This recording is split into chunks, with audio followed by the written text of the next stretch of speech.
it's your girl Ann. If you're new here, welcome. I'm glad you found me. If you checked me out before, welcome back. Listen, in spite of everything that's going on with the recent government shutdown and the craziness at the airports, cancellations of flights, I wanted to bring to you one of the benefits that we have as part of the military connected community that can save your sanity if you are traveling. And that benefit is the use of the USO. Listen, as a veteran with over 21 years of service, I've had more than my share, and I'm sure many of you have too, with dealing with delays. Whether you're talking about traveling on commercial flights or military flights, things can get crazy and unpredictable. But one area that is often overlooked that we have available to us, instead of spending money on, the lounge, which is nice as well, we also have our very own lounge at many airports called the USO. So in this video, I'm going to go over 3 things that I think that are very important before I actually show you what it looks like inside of a USO that I visited lately. So with that, let's jump into it. So the first thing that you need to know is who is eligible to go inside the USO. So you have to be active military, guard, reserve, your spouse, or your dependents. You also have to be military retiree, your spouse, and your dependents. Or the third categories are individuals that are allowed inside the USO is Golden Star families or fallen families and their guests as well. Now, I know some of you watching, you might be like, hey, Ann, I don't fall into any of those categories, but I am a veteran. I'm service connected. Can I go inside the USO? And I'm here to tell you, as the messenger, according to their admission policies, no, you cannot, okay? And here's the reason why, whether you agree with it or not. The USO is a military service organization, right? And they're also a nonprofit organization that's chartered by Congress. And basically what that means is they're staffed by volunteers. They have limited funding and limited capacity. So their main priority as far as their services provided is to active duty military that are traveling. Now, recently they also added that military retirees like myself and also members of Golden Star families could go inside the USO. Now,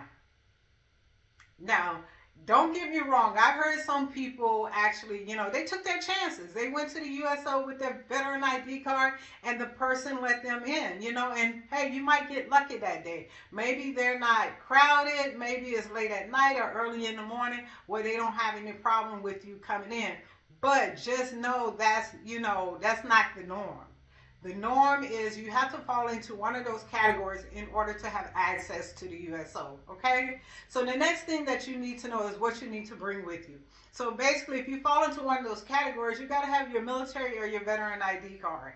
If you have dependents and your spouse, they got to have their ID card as well. So if you're traveling, 9 times out of 10, you got an ID card. So just make sure that you have your veteran ID card. Now, what I tend to do as well, but it's not required by the USO, I travel with more than one type of ID. Normally it's my driver's license, but if I'm traveling internationally, I have my passport in addition to my military ID. So you will need, once again, some type of military ID or some type of identification, I should say, when you check into the USO in order to get in.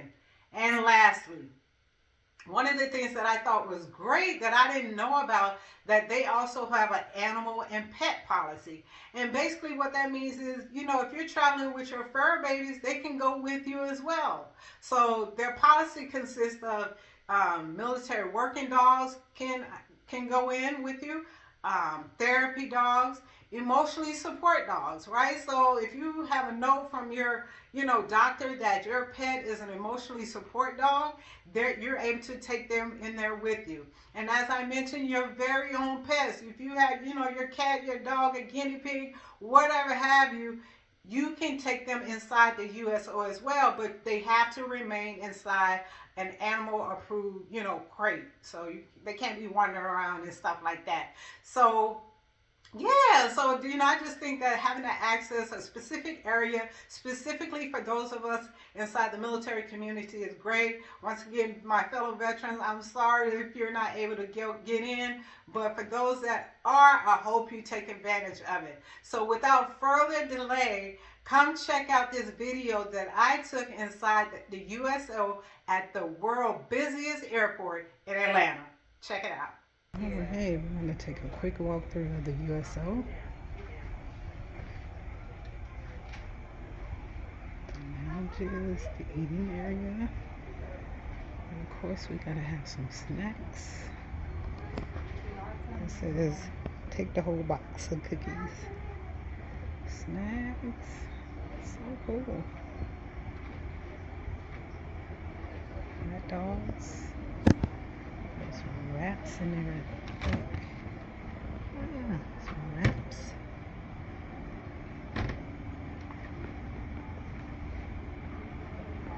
Straw machine, microwave.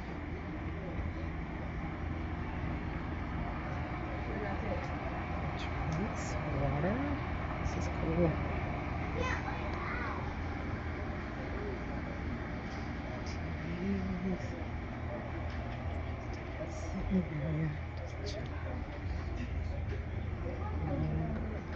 Go check it out over here. Hello,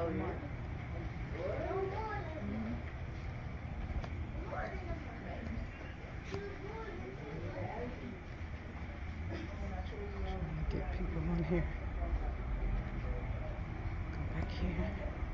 It's a great alternative, you guys. If you don't qualify for, the lounges with the airline, don't forget about the USO Wi-Fi. TV.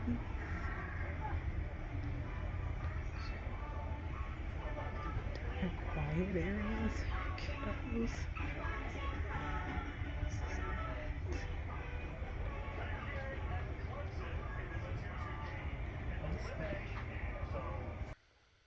So there you have it. What'd you think? How cool, right?